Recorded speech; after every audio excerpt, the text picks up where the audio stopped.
Voici la nouvelle classe A. Il s'agit d'un modèle 250 Sport, ici exposé sur le stand Mercedes.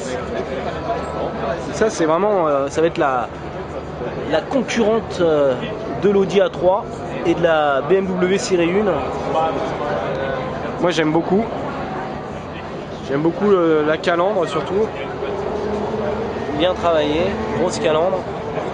Les optiques également. Il y a les arêtes, il y a un travail qui est fait sur la carrosserie qui est quand même assez sympa. Une belle réussite, hein. Mercedes là surprend tout le monde. L'arrière est quand même très réussi. Là on a une double sortie d'échappement avec un petit liseré rouge au niveau du diffuseur arrière. C'est assez sympa. En revanche, le dessin du haillon ne doit pas faciliter l'accès, on va voir ça tout de suite. Voilà le coffre de la classe A, quand même pas très accessible. Hein. Par contre, on peut former assez facilement un plancher plat. On a des prises 12 volts là dans le coin.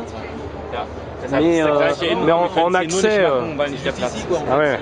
Là, en accès c'est quand même étroit. Hein. Ouais, même au-dessus, en hauteur, c'est limité en hauteur et en largeur. Non mais de toute façon, toi t'es pour la 3, évidemment. Hein, Grégory, toi. Moi je la trouve plutôt jolie. Ouais, c'est ça. Mais tu préfères la 3 quoi. Hein, ah bah oui, pas photo. Forcément. Là on voit l'intérieur carbone. On l'avait déjà vu à Genève, mais là on la voit mieux. Avec les surpiqûres rouges, la sellerie, elle est vraiment bien typée sport la voiture. Et les petits rappels.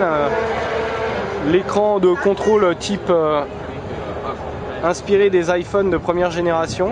Il n'est pas aussi bien intégré que dans une A3, mais il est pas mal quand même avec les bordures laquées comme ça.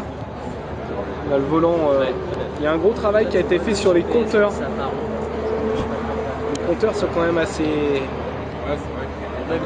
bien travaillés. C'est dommage qu'ils se rangent pas, qu'ils se débranchent pas. C'est pas mal quand même. Hein. Moi, ça me plaît bien. L'absence de levier de vitesse aussi au centre, avec la boîte automatique, les palettes. Ici, on a les. Toujours ce combiné un peu. C'est pas mal. Un peu chiant quand même sur le. Toujours garder ce combiné de poste de radio et tout ça, un petit peu austère quand même. Et voilà les places arrière. On a pas mal d'espace aux jambes quand même. Hein.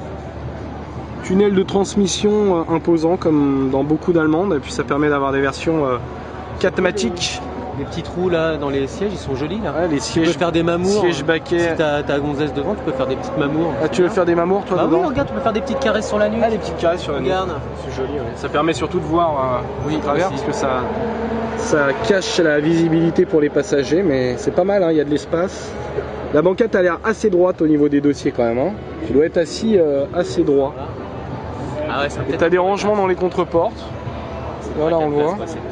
Avec des accoudoirs bien rembourrés. Ouais, c'est pas mal.